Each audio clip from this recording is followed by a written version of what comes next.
우리 서로 인사하십시다. 잘 오셨습니다. 잘 오셨습니다. 은혜 많이 받으시기를 바랍니다.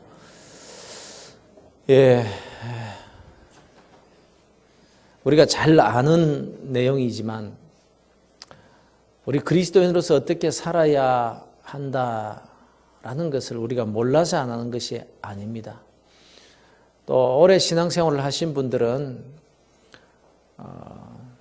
내가 어떻게 해야 되나, 내가 교회에서 어떻게 신앙생활을 해야 되느냐, 이거 다 알고 있습니다. 다 알고 있지만 우리가 세상 살다 보니까 자꾸 세상과 가까워지고 하나님과 멀어져서 말씀과 가까워지고 우리가 세상과 멀어져야 될 것인데 우리가 이 세상에 눈에 보이는 현실만을 바라보고 우리가 살아가고 있기 때문에 우리의 마음이 많이 강팍해지고 또 말씀과 많이 멀어져 있는 부분이 있기 때문에 이렇게 특별 새벽 기도회를 통해서 우리의 자신을 또 한 번 돌아보고 또 한 번 돌아보고 그렇게 할 필요가 있는 것입니다. 아무리 운동선수가 여러분 실력이 있고 잘 해도요, 중간중간에 자기 자신을 돌아보면서 자기 자세를 바로잡지 않으면 계속해서 그렇게 잘할 수가 없는 것 아니겠어요? 그래서 잘 아는 말씀이지만은 늘 들은 말씀이지만 오늘 아침에 또 말씀을 여러분 마음속에 꼭 잘 새기시기를 주의 이름으로 축원합니다. 오늘은 주제가 우리의 신분에 관한 것입니다. 신분. 주님 때문에 우리가 어떤 신분으로 살아가고 있는가, 이 부분에 대해서 우리가 다시 한번 점검하고 마음에 새기기를 원하는 것입니다. 정권이 바뀔 때마다 정쟁의 한 부분이 되는 것이 있는데 그게 뭔가 하면 대통령 사면권입니다. 특히 대통령 임기가 끝날 때쯤 되면 보훈 성격의 사면이 문제가 됩니다. 보통 사람 같으면은 이거는 10년, 20년 이렇게 살아야 될 것인데 그냥 대통령이 그냥 풀어줘 버려요. 그냥 풀어줘 버려요. 그래가지고 야당이 들고 일어나고 이 대통령 사면권 이거 제재해야 된다. 이거 좀 제도를 바꿔야 된다. 정권이 바뀔 때마다 하는 소리입니다. 그런데도 정권을 잡은 사람은 또 그것도 행사하려고 그래요. 아무튼 세상의 법에는요, 최고 통치권자가 사면할 수 있도록 되어 있습니다. 그런데 여러분이나 여러분 가족이, 여러분의 자녀가 풀려날 수 없는 상태에서 대통령으로부터 특별 사면을 받아 풀려났다고 생각해 보십시오. 절대로 풀려날 상태가 아닌데 사면 복권이 됐다면 얼마나 좋겠습니까? 얼마나 감사하겠습니까? 다른 사람이 그렇게 됐을 때는 이런저런 욕을 하지만 그러나 특별 사면의 대상이 내 자신이요, 또 우리 집안 식구요, 내 자녀라면 예의가 달라지는 겁니다. 어쨌든 대통령의 이 권한이 대단하지 않습니까? 어떻게 저런 사람을 사면하나? 10년, 20년을 살아도 부족한 그런 죄를 지은 사람을 어떻게 한 번에 풀어주나? 이게 되나? 조그마한 죄를 지어가지고도 감옥에 다 살고 나오는데 이런 파렴치한 이런 사람을 어떻게 그냥 풀어주느냐? 그래도 대통령이 사면 선포해버리니까 언론, 야당, 시민단체가 떠들고 야단 법석을 하면서 막 나라가 뒤집을 것 같이 그렇게 야단해도 딱 사면 복권 해버리고 나니까 끝. 이거는 뭐 재판 절차고 뭐고 필요 없더구만요. 그냥 그 시로 그냥 감옥에서 뚜벅뚜벅 걸어 나오대요. 대통령도 이 정도인데 하나님은 만왕의 왕이십니다. 창조주십니다. 그런 하나님께서 사면하시면 어떻게 되는 겁니까? 요즘은 그래도 민주화가 되어서 삼권 분립이다 뭐다 해가지고 대통령의 사면권을 시비하는 사람들 많이 있지만은 여러분, 왕정시대만 해도 그런 게 어디 있습니까? 임금이 죽여 하면 그 자리에서 죽는 것이고 살려 하면 사는 것입니다. 그런데 창조주이시며 생명의 주인이신 하나님이시겠습니까? 그런데 왜 하나님은 그렇게 하지 않으실까요? 보십시오. 하나님께서 죄인을 사면하실 때 그냥 사면시키지 않습니다. 대가를 철저하게 치르십니다. 하나님이 사람이 되셔서 우리의 죄를 짊어지시고 대신 십자가에서 죽습니다. 모든 죄값을 다 치르십니다. 그냥 사형만 당하는 게 아니에요. 총살시키고 그냥 교수형 시키고 이게 아니에요. 사람은요, 마지막 가는 순간에는요, 사형수들에게 그래도 마지막 소원이 뭐냐? 먹고 싶다면 음식도 차려주고요. 다 마지막 순간에는 그런데요. 그런데 하나님께서는 그렇게 하시면 십자가에 매달려 못 박혀 죽게 하시면서 온갖 고통, 인간이 당할 수 있는 모든 정신적, 육체적, 영적 고통은 다 당하게 하십니다. 그리고는 마지막 형벌인 사형 집행까지 다 마치십니다. 그리고는 죄인들을 석방시키십니다. 이렇게 해서 죄인의 자리에서 풀려난 자들이 저와 여러분들입니다. 그러면 왜 하나님께서 이렇게 하시느냐라는 거예요. 그냥 풀어주셔도 될 건데 하나님이시잖아요. 대통령도 마음대로 사면을 시키는데 하나님이시면서 왜 그렇게 안 하실까? 못 하시는 거예요. 왜냐하면 하나님은 거룩하신 분이시기 때문에, 하나님은 약속을 어기실 수 없는 분이시기 때문에, 하나님의 본성상 그렇게 못 하시는 것입니다. 하나님께서는 약속을 기어코 지키시는 분이시기 때문에 죄를 지으면 죽으리라 하셨기 때문에 죄 지은 자는 다 죽게 되어 있는, 그래서 다 죽어요. 그냥 하나님이 용서한다 이렇게 하실 수 있겠지만, 그러면 하나님 자신이 거짓말하시는 것이 되고 약속을 어기시는 것이 되기 때문에 하나님의 거룩성의 그 본질에 맞지 않는 거예요. 하나님은 거룩하신 분이시기 때문에 거짓말을 하실 수가 없고 약속을 어기실 수가 없는 분입니다. 존재 자체가 그런 분이십니다. 그래서 하나님은 철저하게 약속을 지키실 수밖에 없으신 것이에요. 이것을 우리가 명심해야 됩니다, 여러분. 그런데 또 하나님께서 사면시키시고 싶은 자들, 하나님께서 살리시고 싶은 자들이 있다는 거예요. 세상에 얼마나 많은 사람들이 삽니까? 어제 실시간 통계를 보니까 지금 세계 인구가 71억이 넘었더라고요. 또 지금까지 인류 역사상 살다가 죽은 사람들과 앞으로 태어날 모든 사람들을 합친다면 숫자가 얼마나 될까요? 그런데 그 셀 수도 없이 많은 그런 사람들이 이 세상에 살아가고 있는데, 그 가운데서 하나님께서 특별히 뽑아서 사면시키고 싶어 하시는 사람들이 있습니다. 누구냐면 저와 여러분들입니다. 왜요? 모릅니다. 그저 우리가 은혜라고 표현할 뿐입니다. 아무 조건도 없이 세상에 그 수많은 사람들 가운데 나를 지명하여 불렀다. 내 이름을 불렀다. 마치 뽕나무 위에 올라가 있는 삭개오의 이름을 부르듯이 만세전에 저와 여러분의 이름을 이미 아시고 그렇게 생명책에 기록해 놓으셨다.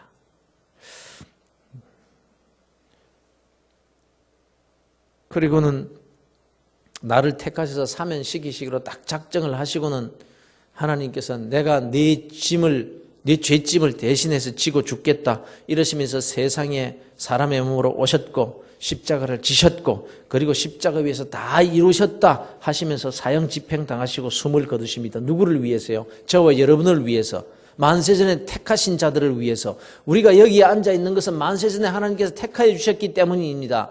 믿으시길 바랍니다. 어느 날 순간적으로 하나님 기분이 그냥 좋아서 우리를 택한 것이 아니라 만세전에 영원하신 그 하나님께서 우리를 이미 택하셨다는 거예요. 사면시키시고 작정을 하시고 그렇게 다 이루시고는 이제 복음이 선포됩니다. 주 예수를 믿으라. 그리하면 너와 네 집이 구원을 얻으리라. 예수께서 가라사대 나는 부활이요 생명이, 나를 믿는 자는 죽어도 살겠고 무릇 살아서 나를 믿는 자는 영원히 죽지 아니하리라. 복음이 선포됩니다. 그리고는 성령님을 보내십니다. 하나님께서 택하신 자들과 사면시키려고 작정하신 자들, 저와 여러분을 위해서 예수 그리스도께서 승천하시고 성령님을 보내십니다. 그리고는 우리가 예수를 믿어 구원받게 하시려고 우리의 마음속에 감동을 주시고 세상 사람들이 그렇게 믿으라 해도 내 주먹을 믿으라고 하면서 복음을 받지 않는데 웬 은혜인지 웬 사랑인지 저와 여러분이 예수 그리스도 그분을 나의 구주로 믿고 지금 이 자리에 와 있습니다. 어떻게 해요? 하나님의 은혜로. 그런데 더 놀라운 것은요, 죄인이요 사형수인 저와 여러분을 영원한 지옥 불구덩이에서 구원해 주신 것만 해도 도무지 갚을 수 없는 은혜인데 풀어만 주시는 것이 아니라 하나님의 자녀로 삼아 주셨다. 자녀. 하나님의 자녀입니다. 왕의 아들이면 왕자 아닙니까? 그런데 온 우주의 왕이신 하나님의 자녀가 되었다라는 것입니다. 여러분 믿으시지요? 그런데 그렇게 하나님의 자녀답게 왕자답게 사십니까? 그게 문제죠. 믿어요. 하나님의 자녀가 되었다는 걸 믿어요. 그런데 정말 하나님의 자녀답게 사느냐 이게 문제. 여러분 이것이 얼마나 놀라운 사실인지를 우리가 실감하며 살아야 되는데 너무너무 엄청나게 이 굉장한 너무나 엄청난 일이기 때문에 우리가 실감을 못하고 사는 거예요. 나중에 천국에 가보면 실감하게 되겠죠. 그런데 우리가 이 세상에 살면서 세상 사람들과 함께 섞여 살면서 세상의 권세를 보고 우리가 놀래서 그래서 우리가 하나님의 자녀의 권세가 얼마나 대단한 것인지를 간과하고 살아가고 있는 거예요. 영접하는 자, 곧 그 이름을 믿는 자들에게는 하나님의 자녀가 되는 권세를 주셨으니 우리가 받고 싶어서 주십시오가 아니라 이미 되어 있는 줄로 믿으시기를 바랍니다. 성경의 약속입니다. 여러분 예수를 구주로 믿으십니까? 그러면은 여러분 하나님의 자녀이 똑똑해서가 아닙니다. 실력이 있어서가 아닙니다. 다른 사람들보다 더 착하기 때문도 아닙니다. 집안이 좋아서 그런 것도 아닙니다. 이는 혈통으로나 육정으로나 사람의 뜻으로 나지 않고 오늘 하나님께로부터 난 자들이라. 하나님께서 택정하셔서 하나님의 뜻대로 하나님의 선하신 그 은혜로 우리가 이 자리에 나와 있는 것이지 사람의 뜻이 아니다. 다른 조건이 없습니다. 오직 하나님의 은혜입니다. 제가 왜 오늘 아침에 여기에 나와 있는지 모르겠습니다. 나보다 더 똑똑하고 나보다 더 착하게 살고 나보다 더 좋은 집안에서 태어난 사람들이 세상에 얼마나 많은데 도덕적으로 윤리적으로도 나보다 더 깨끗한 사람들이 얼마나 많은데 오히려 우리를 보고 예수 믿는 자들이 왜 그러냐, 나는 예수를 믿지 않지만 너희들같이 그렇게 살지 않는다, 이렇게 교회를 향해서 우리를 향해서 손가락질 할 만한 그런 도덕적으로 윤리적으로 깨끗한 사람들이 얼마나 많은데 그런데 그런 사람들은 오히려 다 멸망의 자식들로 사는데 왜 내가 지금 여기에 하나님의 자녀가 되어서 나와 앉아 있게 되었느냐? 모릅니다. 알 수가 없습니다. 그저 은혜일 뿐이라고 하는 거예요. 이것을 우리가 표현할 방법이 없어서 그냥 은혜라고 할 뿐입니다. 우리가 사람으로부터 무슨 고마운 일, 감사한 일, 이런 일을 만났을 때 아이고 은혜 많이 받았습니다 이렇게 말하지만 그 은혜하고는 차원이 다른 거예요.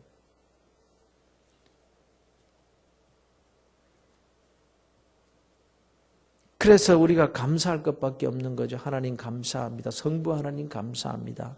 날 위해 십자가에 달려 죽어주신 주님 감사합니다. 세상에 나를 버려두지 않냐고 예수 믿게 하신 성령님 감사합니다. 삼위 하나님께 늘 감사할 것밖에 없는 거예요. 여러분의 마음속에 나를 구원해 주신 성삼위 하나님께 감사하는 마음으로 늘 충만하시기를 주의 이름으로 축원합니다. 그러면 이제 우리 한번 생각해 보십시다.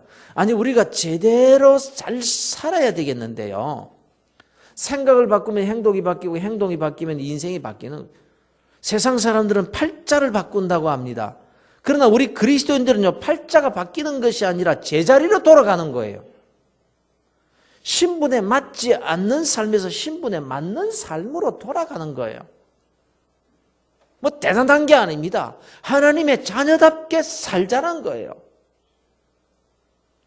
사랑하는 성도들, 우리가 누굽니까? 하나님의 자녀들입니다. 일국의 대통령의 자녀들이 아닙니다. 만왕의 왕이시오, 우주 만물의 창조자이시오, 역사의 주관자이시오, 생명의 주인이신 하나님의 자녀들입니다. 그러면 자녀답게 살아야 되는데, 이렇게만 살면 되는데 이게 안 되니 문제죠. 그러면 자녀답게 산다는 의미가 뭘까요? 옛날에는요, 양반은 굶어 죽을 망정 동량은 안 한다는 말이 있습니다. 이게 무슨 말입니까? 그 알량한 양반의 신분일 망정 신분에 맞지 않는 행동은 안 한다. 그 자부심이에요. 그 긍지예요. 그렇다면 우리가 하나님의 자녀들이라면 자녀답게 살아야 한다는 말인데 자녀답게 그리스도인답게 사는 것이 왜 쉽지가 않을까? 양반들만큼도 긍지가 없기 때문에. 그래서 교인들이 세상 밖에 나가서 내가 교회 다닙니다. 나는 예수 믿는 사람입니다. 이것도 밝히지 못하고 숨어서 다니는 그런 사람들이 얼마나 그 신분에 맞는 삶입니까? 하나님이 좋아하시겠어요?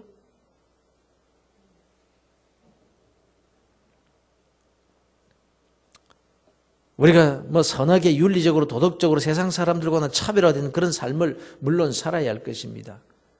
그러나 이렇게 살기가 쉽지가 않죠. 이건 사실 평생 우리가 훈련하면서 성숙되어져 가는 과정일 것입니다. 그래서 예수 믿는다고 하나님의 자녀다고 자녀라고 해서 천사답게 살아라. 그건 아니잖아요. 우리가 그렇게 살 수도 없습니다.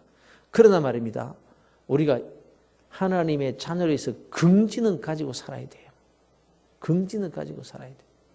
대통령의 아들이 긍지를 가졌다. 그럼 세상 사람들보다 더 아주 대통령 자녀다워서 긍지를 가집니까? 대통령 아들도 보니까 우리나라에 보니까 감옥에도 잘 가대요. 그래도 긍지는 가지고 있대. 긍지는. 우리가 비록 정말 그리스도인답지 못하게 그렇게 산다고 할지라도 긍지는 가져야죠. 그래야 하나님이 기뻐하시지 않겠어요? 우리 도덕적 윤리적인 우리의 깨끗하게 살아가는 그 모습 보고 우리를 부르신 것이 아니라 그냥 불러서 자녀 삼아 주셨으니까 긍지라도 가지고 있어야죠. 하나님이 이걸 너무너무 원하시는 거예요. 그리스도인으로서의 긍지, 하나님의 자녀로서의 자부심, 이걸 하나님이 원하시는 거죠. 사실 여기서부터 믿음이 시작되는 겁니다. 난 하나님의 아들이다. 정말 이것에 대한 자부심과 긍지를 가지고 산다라고 하십시다. 그러면 우리가 세상에 굽실거리지 않고 살 수 있는 거예요. 내 아버지가 세상의 권세를 다 쥐고 계신데 이 조그마한 세상 권세 앞에서 우리가 비겁하게 굽실거리겠습니까? 내 아버지가 만유의 주인이시라는 그 믿음과 그 긍지가 있다면 모든 재물이 다 아버지의 것인데 내 손에 지금 뭐가 없다고 해가지고 우리가 재벌 앞에 가서 굽실굽실 하겠습니까? 이 긍지가 없기 때문에 그래요. 사드락과 메삭과 아벳느고가 풀무불 앞에서 믿음을 지킨 이유가 뭡니까? 하나님이 내 하나님이신데 모든 권세는 다 하나님께 있는데 저까지 풀무불? 이런 긍지. 풀무불에 던져넣겠다는 그 세상 권세를 두려워하지 않을 수 있었던 것은 하나님의 자녀라는 하나님의 권세, 이걸 가지고 내 긍지로 가지고 있었기 때문에 내 아버지가 하나님이시다. 그러니 내 아버지께서 너희들 손으로부터 저까지 저 풀무불로부터 구원하시고자 얼마든지 하실 수 있는 분이시다. 그러나 만일 하나님의 뜻이 우리가 저 풀무불에서 순교하는 것이라면 불에 타 죽겠다. 내가 누군데? 내 아버지가 힘이 없어서 그런 것이 아니기 때문이다. 이 긍지였어요. 하나님의 자녀로서의 자부심이었습니다. 이 긍지가 바로 믿음인 겁니다. 사랑하는 성도 여러분, 우리는 하나님의 자녀들인 것을 다시 마음에 새기시기를 바랍니다. 그러니 여러분, 하나님의 자녀로서 긍지를 가지고 사시기를 주의 이름으로 축원합니다. 내 아버지가 만유의 주, 그러니까 모든 우주 만물의 주인이시라는 것 믿으십니까? 아버지예요. 내 아버지 거예요. 그럼 누구 겁니까? 잘 이해가 안 되시는 모양인데 전부 아버지 거예요. 아버지께 누구 겁니까? 그래도 믿음이 없으시죠. 아버지 것이 자식 것이지 내 것이지요. 거룩한 배짱을 가지시기를 주의 이름으로 축원합니다. 이 믿음을 가지시는 거예요. 내 손에 없다고 없는 게 아니잖아요. 그런데 꼭 내 손에 쥐어야 내 것이라고 생각하는 이 불신,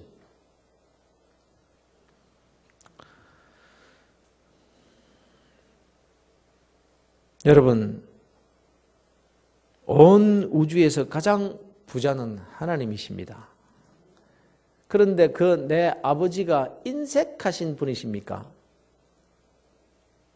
나를 얼마나 사랑하시는지 독생자 예수 그리스도를 십자가에 매달고 피까지 다 뽑아서 죽이고 나 때문에 나를 살리시기 위해서 채찍으로 치시고 하나님 왜 나를 버리시나이까 하고 울부짖는 그 독생자를 바라보지도 고개를 돌리시고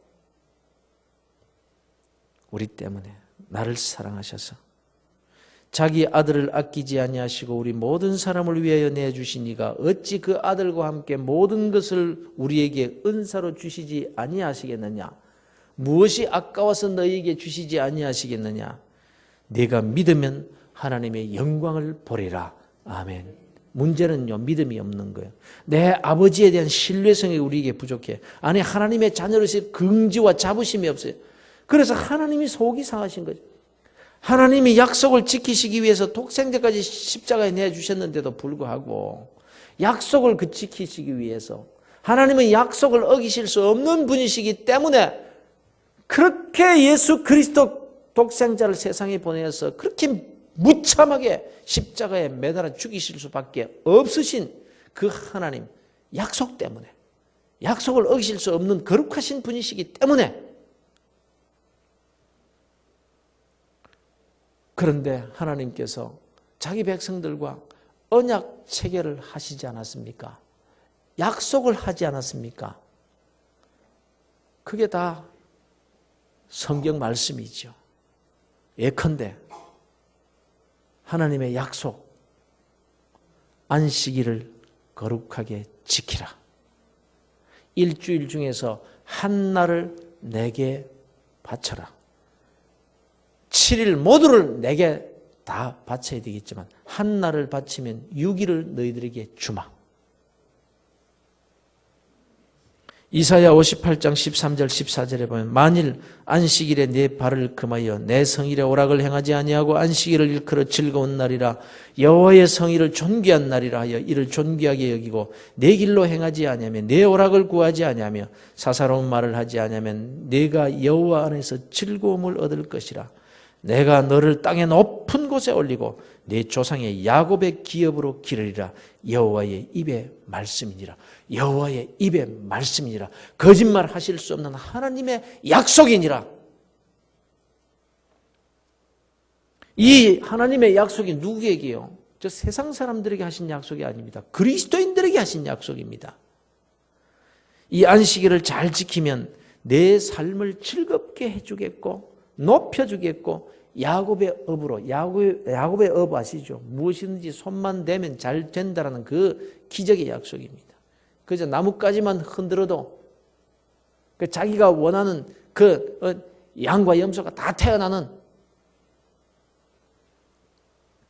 그런데 이걸 안 지키는 거예요. 주일을 제대로 안 지켜요. 주일날 누가 뭐라고 해도 나는 하나님의 아들이다. 나는 왕자답게 행동한다. 그래서 어디서 파티가 있어도 집안에 결혼식이 있어도 무슨 사업상 큰 거래가 성사될 일이 있어도 주일 지키는 것 때문에 인간관계가 깨어져도 거래가 끊어져도 생사화복은 하나님께 달렸고 물질은 내 아버지 것이므로 나는 주일날 교회 간다. 이러면서 랄랄룰루 하나님께 예배 드리고 교회를 나가고 모든 손해를 다 감수하고 문을 걸어 잠그고 이날은 내 주인, 내 주님의 날이다. 이런 믿음과 결단이 없으니까 주일날 살짝 예배 드리고 자기 할 일 다 하고 주일을 우습게 알고 살기 때문에 분명히 신부는 하나님의 자녀요 약속을 받은 자이지만 하나님께서 그 복을 주실 수 없는 삶을 사는 거죠. 만일 그렇게 사는데도 하나님께서 복을 주신다면 하나님은 거짓말쟁이, 약속을 어기시는 분, 거룩한 하나님의 본성상 그렇게 하실 수가 없는 것을 우리가 잘 알면서도 약속이 뻔히 있는데도 불구하고 우리가 어떻게 살죠?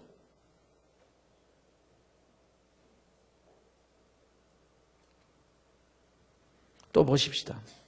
출애굽기 13장에 보면 이스라엘 자손 중에서 사람이나 짐승이나 막론하고 태에서 처음 난 모든 것은 다 거룩히 구별하여 내게 돌리라. 이는 내 것이니라 하시니라. 이렇게 말씀하셨어요. 뭐 여러 가지 해석을 할 수 있지만 한번 생각해 보십시다. 하나님이 초태생 처음 난 것을 하나님께 바치라고 왜 하셨을까? 하나님께서 뭐 초태생 받아가지고 뭐 하시려고요? 짐승이 새끼를 낳았다. 그럼 처음 태에서 난 자들은 나 내게 돌리라. 이게 무슨 의미입니까? 이스라엘 백성들을 애굽에서 구원해 내실 때에 어떤 일이 있었습니까? 6월절의 의미가 뭡니까? 처음 난 애굽의 이 자녀들을 다 죽였잖아요. 그런데 이스라엘의 처음 난 자들은 안 죽였습니다. 왜 안 죽인 이유가 뭡니까? 예수 그리스도의 보혈의 피 때문에. 그래서 그 집은, 피가 발린 집은 넘어갔다. 그래서 6월이라고 하지 않습니까? 6월절. 이것을 너희들이 잊지 말아라. 너희들을 구원해주고 너희들을 내 자손 삼아준 것은 내가 너희들에게 은혜 베푼 거야. 예수 그리스도의 보혈의 피 때문이야. 이걸 너희들 좀 알았다오. 어떻게? 야, 처음 난 초태생을 나한테 다 가져오너라. 이것을 너희들이 구원받은 그 은혜가 내게로부터 왔다는 것을 인정하는 신앙 고백으로 내가 받고 싶구나. 하나님이 무슨 뭐 짐승을 가져오시면 뭐 그 피를 마시겠습니까? 그 살을 드시겠습니까? 신앙의 고백을 원하시는 거예요. 이 정신, 하나님의 그 마음. 그래서 내가 너희들이 이렇게 하면 내가 너희들에게 복을 줄 것이다. 이 약속이거든. 가끔 정말 요즘은 가끔 있는 일입니다만 이 젊은이들이 이제 학교를 졸업하고 취직을 했어요. 취직을 하고 첫 봉급을 딱 받았을 때에 첫 봉급입니다. 하나님께 바칩니다. 이러면서 동전 한 입도 손대지 않고 하나님께 바치는 젊은이들이 있습니다. 저는 확신합니다. 틀림없이 그는 일평생 살면서 우리 하나님께서 물질의 복을 주실 것이라고 나는 믿습니다. 왜냐하면 그것이 하나님께서 신앙 고백으로 받으시기 때문에 그래요. 하나님의 약속이기 때문에 그래요. 그런데 우리에게 이런 믿음이 없는 거예요. 없는 거예요. 내 인생의 축복은 다 하나님께로부터 말미암는다. 이런 믿음이 우리에게 얼마나 있느냐. 지금 하나님을 하나님으로 알고 있는, 내가 정말 하나님의 자녀라는 신분에 대한 긍지와 자부심이 있는가? 그것 때문에 세상을 두려워하지 않고 세상 누가 뭐라고 할지라도 나는 내 믿음 지킨다고 그렇게 정말 신앙생활을 하고 있는가? 우리 입에서 나오는 말들이 정말 나는 하나님의 자녀라는 신분의 그런 자세에서 나오는 것인가? 정말 그런 자부심과 그런 긍지가 있다면 우리 입에서 시시한 말 나오지 않습니다. 세상 보고 놀라지 않습니다. 11조도 마찬가지입니다. 만군의 여호와가 이르노라. 너희의 온전한 11조를 창고에 들여 나의 집에 양식이 있게 하고 그것으로 나를 시험하여 내가 하늘 문을 열고 너희에게 복을 쌓을 곳이 없도록 붙지 아니하나 보라. 하나님의 약속이잖아요. 전능하신 하나님의 약속이잖아요. 이 약속을 여러분 믿으십니까? 정말 긍지를 가지고 믿으십니까? 하나님은 약속을 어기실 수 없잖아요. 하나님이 복을 주시고 싶으셔도 이 약속 때문에 복을 주실 수 없는 사람들이 얼마나 많습니까? 교회 안에 말입니다. 그런데 이걸 못합니다. 이걸 안 합니다. 한다고 하면서도 온전하게 하지 않습니다. 왜 그렇습니까? 하나님의 아들이라는 자부심이 없어서. 아버지의 것은 곧 내 것이라는 긍지가 부족해서 그런 거죠. 내 아버지가 재벌이라고 합시다. 근데 지금 내 주머니에 10만 원짜리 수표 한 장 딱 있어요. 그게 전부입니다. 그런데 아버지가 얘야, 넌 누구누구의 그 10만 원 그거 주고 오너라. 아버지가 이러셨다면 못하겠습니까? 내가 가진 거 전부 이것밖에 없는데요. 나는 그건 못합니다.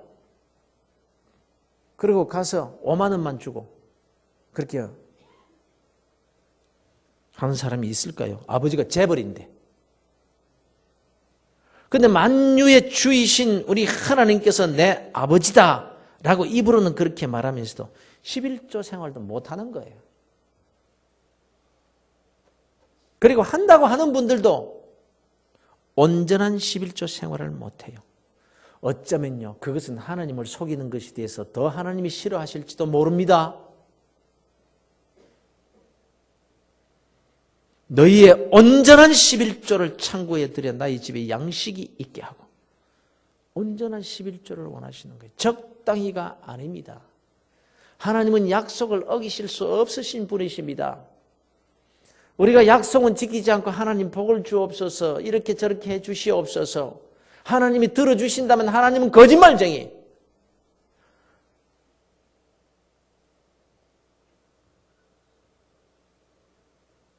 절기 헌금도 보면 인색하기 짝이 없습니다. 초등학생 용돈 주는 것보다 못한 절기 헌금을 하는 사람들이 얼마나 많은지 몰라요. 제가 아직 작정하고 제가 이 말씀을 한번 해봅니다. 쫓아내려면 쫓아내세요.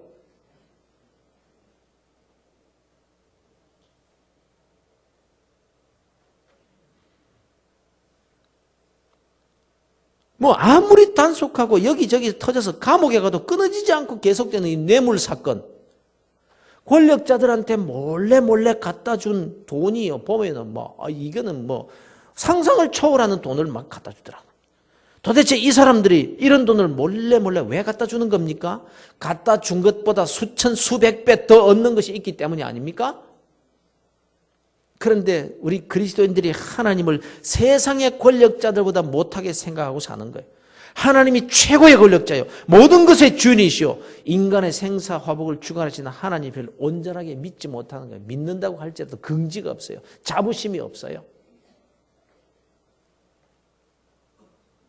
그러면서 시시하게 교회에 나와가지고 이것저것 꼬치꼬치 따지고 하는 것을 보면 자기가 제일 예수 잘 믿는 사람 같아. 정말 그럴까요?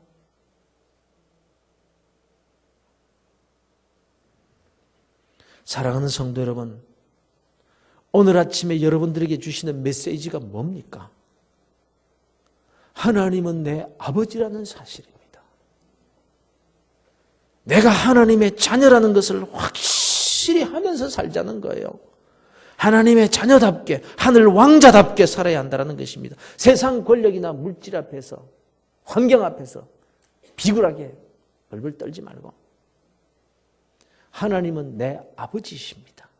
나를 사랑하되 독생자를 주시기까지 사랑하시는 분이십니다.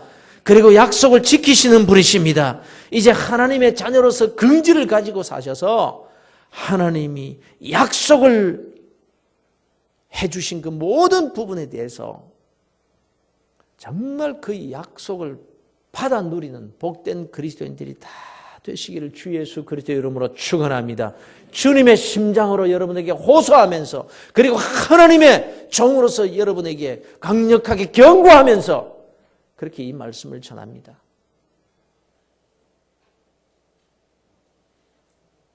더 이상 그렇게 살지 마세요.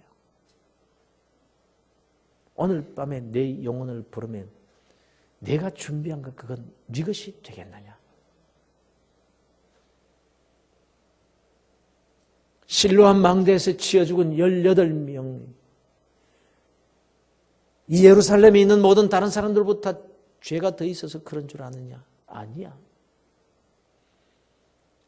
진도 앞바다에서 배가 침몰하여서 그렇게 자녀들이 죽어가는 모습을 보면서 울부짖으려는 그들보다 너희들이 죄가 더 없어서, 너희들이 더 깨끗해서 너희들은 멀쩡한 줄 아느냐? 아니야. 너희들 보고 회개하라고. 너희들을 위해서.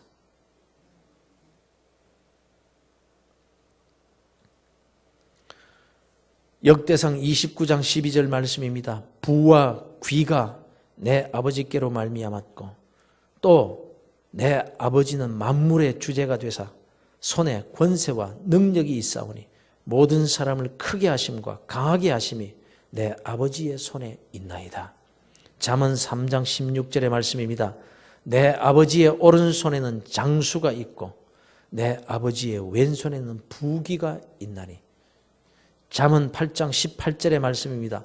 부귀가 내게 있고 장구한 재물과 공의도 그러하니라. 학개서 2장 8절의 말씀입니다. 은도 내 것이요 금도 내 것이니라. 만군의 여호와의 말이니라. 하나님의 약속을 기억하고 하나님의 자녀의 긍지와 자부심을 가지고 사는 복된 그리스도인들 되시기를 주의 이름으로 축원합니다. 예수님 때문에 우리가 자녀 되었습니다. 하나님의 자녀가 자녀답게 살면 아버지의 것이 곧 자녀의 것이 아니냐라는 말이에요. 이 믿음 가지고 사시기를 주 예수 그리스도 이름으로 축원합니다.